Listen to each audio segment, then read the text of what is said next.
Ma'am, I say go. Boat tong ano ba ko? Asi sina boat ki kugi ticket kay kak na ba mapudo ne ba ko? Ado mo na isi lupa chatret mi amada. Asi dalay boat che. Ado sida ay do paisa KST oina porok di ba? Ado ga dollar su yaw ka, ado ga ruble su yaw di ba? Ado swipe card taw di ba? Ado swipe card taw su yai. Si lupa chatret ne.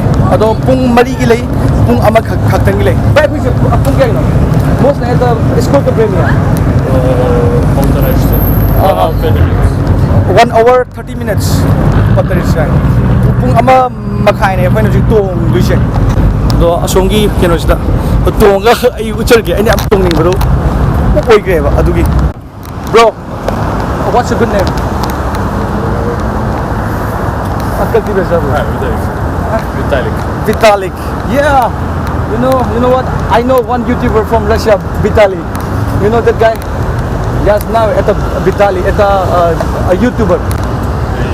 Здоровецкий. Да. Это очень хорошо. Да. Masih English sukhange, Russian sukhange. Mogi hi nungi to kento weda moina matiang pang bai tare sida lai sei. Ado ai Russian khang bina paisa di yam logre do kana gum khado oi tadi paisa yam logi su yai. Ado ai hana khar yenge ba ko. Ado palising ma chang dom longno bu su yaw ma. Ado chatre che makro oi jagre ba ko.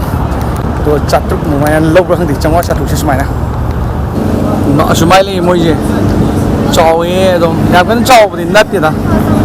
Si pung ama makai ne mo tong dus. Ai gi ti ka bi nu pa do. Bro, siya di ete si khan.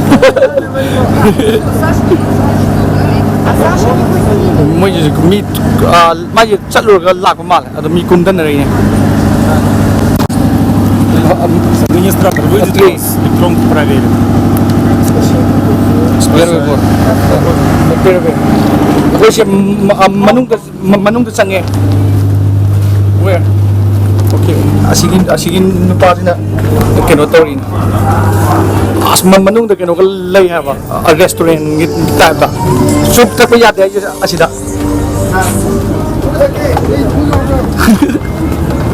Advice ni tinali ba. Oh, man. Oh, my God. Atin ala siya.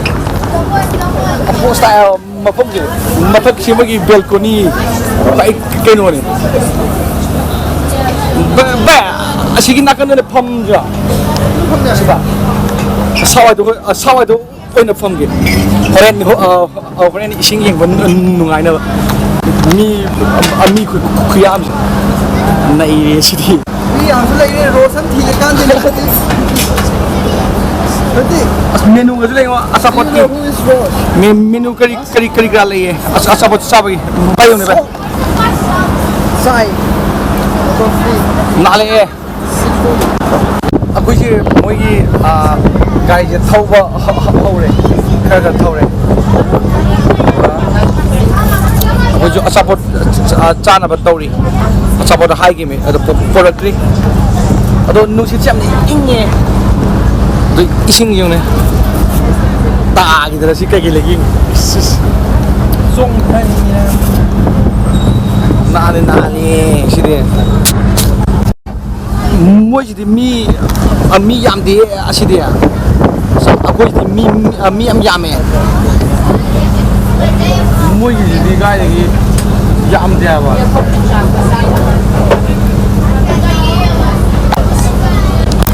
Nah, mo asapot siya. Asida lupa changwa ka IT 5 IT ni siya. Asik ka tuh. No how ring is this?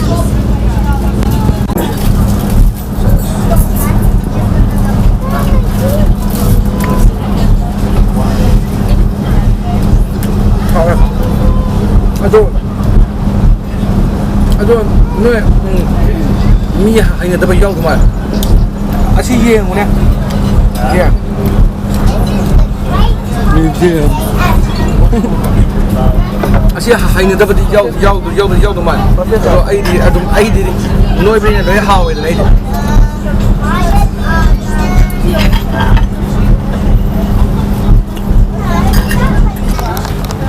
ꯑꯩꯁꯦ ꯃꯈꯥꯗ ꯀꯨꯝꯊꯔꯛꯀꯦ ꯇꯧꯏꯅꯦꯕꯀꯣ ꯃꯊꯛꯁꯦ ꯑꯩ ꯉꯁꯥꯏꯗꯒꯤ ꯐꯝꯃꯨꯔꯦ ꯑꯆꯥꯄꯣꯠ ꯆꯥꯔꯨꯔꯦꯕ ꯃꯈꯥꯁꯦ ꯑꯁꯨꯃꯥꯏꯅ ꯂꯩ ꯑꯗꯣ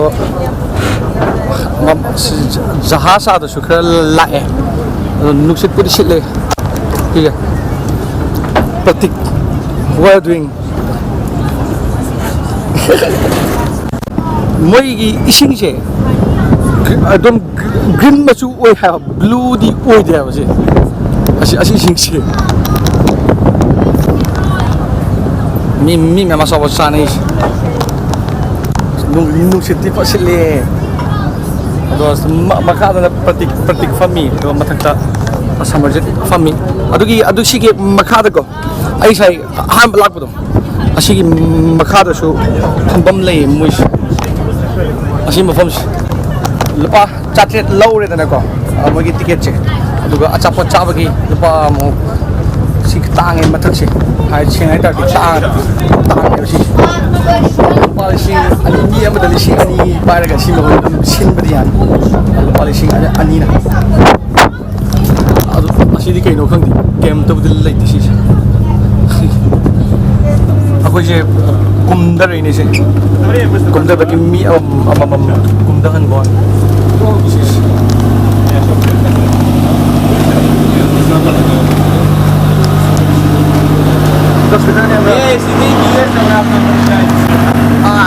ꯀꯨꯝꯊꯔꯦ ꯅꯨꯡꯉꯥꯏꯇꯦ ꯍꯥꯏꯕꯗꯤ ꯌꯥꯔꯣꯏ ꯅꯨꯡꯉꯥꯏ ꯑꯗꯨ ꯑꯣꯏꯇꯥꯔꯁꯨ expectation versus reality khennaiye bhai asunda lao expectation dadi aroi bi nuai do male ya adu ka de reality dadi yat da yam kana nuai ba oide da mina phasabagi sum khaktangi tunging ba wani kaina nuai ba kesu oide asi jiga apa ada isi phase ada isi lai aido aina tunging ba poto tongbri tonge ado ta tongba khot pa lore ai kusi tongjadri ai ahanbane sumana tongjabase atopa mem tongamani ado tongdrisi yaramgani ado winter di undamina sumane tongnadeba ko aduga hojisi koiba lakpa adagi tourism mi mem lakpa mafam matam neba ko aduna summer se yamna nungai Russia se ado winter di nungdi nungai do winter di undamina koi romance ki lamdam oirani koi kutka samnaga chatpa matam adu oirani ba koiba oibai di family gi di adum keno oina nungai ne summer na asda moi am sketch kari gra thawam kurpam saije sanapam ne mi sta dance tong ne jidi moi ni ati nu shi ne jidi sta aroi bida ahoi sai lalai ba thong du se asi makha yam thi nuai da ba ama utpira ke ba ai go yemu tu eh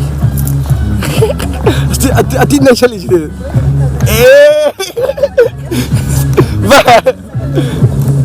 das to ai cosplay das ti tok se lai jide moi ne ge yen se lai jide ai ne ge lemjan ki do moi se ado ai gi se nuai ta su loi fo yeng bagi thagat chari aduga ai se yum da tholak ka do ne ba ko ai mathangi blog ti yum da thok pa yon tawrage ba ai gi flight se Russia adagi connecting flight ne ba ko Moscow de ne Istanbul Russia Turkey ko aduga Russia Turkey aduga India aduga finally akoi kangli pa Manipur yo du ne ba ko ado connecting flight ne ado ai thop do ado ai Moscow to Manipur gi semjer ke Russia to Imphal hai ta ado ai semjer ke ado sulu fo yeng bio mayam na mathangi blog ta moi si mamang kep si lai moi kep si lai ra male mi gi na mai loi thai do kep si mai thandre Baru kami aku da barbani amani ka thom do kep si di ko char bai si to so ai ga samar ji ka to akoi achaba loi re ba ko ado khoi room da halai ne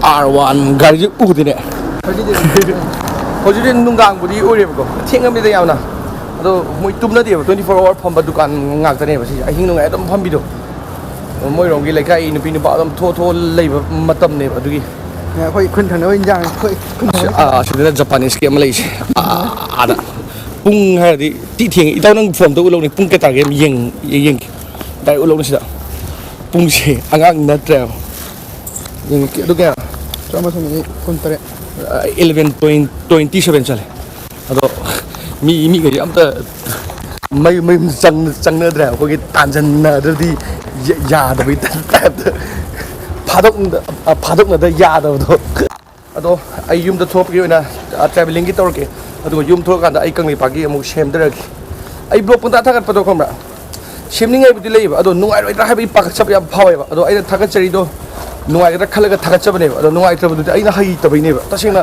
ꯄꯪꯊꯥ ꯊꯥꯒꯠꯅꯤꯡꯗꯦꯕ ꯑꯩꯗꯣ ꯈꯔ ꯐꯖꯕ ꯋꯥꯈꯜꯗ ꯈꯟꯖꯔꯒ ꯌꯥꯝ ꯐꯖꯔꯒꯗ꯭ꯔꯥ ꯀꯥꯏꯅ ꯈꯜꯂ ꯊꯥꯒꯠꯆꯅꯤꯡꯉꯦꯕ ꯑꯗꯨꯏꯅꯦ ꯅꯍꯥꯟꯒꯩ ꯊꯥꯒꯠꯂꯛꯇ꯭ꯔꯤꯗꯣ ꯑꯗ ꯏꯇꯦꯛ ꯃꯌꯥꯝ ꯀꯟꯅ ꯐꯣꯇꯣꯒ꯭ꯔꯥꯐꯤ ꯍꯦꯛꯇ ꯄꯣꯁ ꯑꯩꯈꯣꯏ ꯏꯟꯖꯥꯡ ꯅꯥꯄꯤ ꯌꯣꯟꯐꯝꯅꯦ ꯑꯁꯤꯅ ꯑꯩꯈꯣꯏ ꯍꯤꯗꯥꯛ ꯑꯩꯈꯣꯏ ꯖꯣꯔꯖꯤꯌꯥꯟ ꯔꯨꯝꯒꯤ ꯃꯥꯜꯂꯦ ꯀꯩꯅꯣ ꯁꯦꯡꯗꯣꯛꯄ ꯈꯣꯠꯄꯒꯤ ꯒꯥꯔꯤꯅꯦ ꯁꯦ ꯁꯤꯁꯦ ꯑꯁꯤꯒꯤ ꯒꯥꯔꯤꯁꯦ ꯌꯦꯡꯒꯤꯁꯦ ꯍꯥꯎꯂꯤꯅꯦꯗꯣ ꯀꯥꯏꯍꯦ ꯑꯁ ꯅꯥꯜꯂꯦ ꯁꯤꯗꯤ ꯃꯌꯥꯝ ꯕꯕꯥꯏ ꯒꯥꯔꯤꯁꯨ ꯀꯟꯅ ꯈꯣꯡꯖꯜꯂꯝꯃꯦ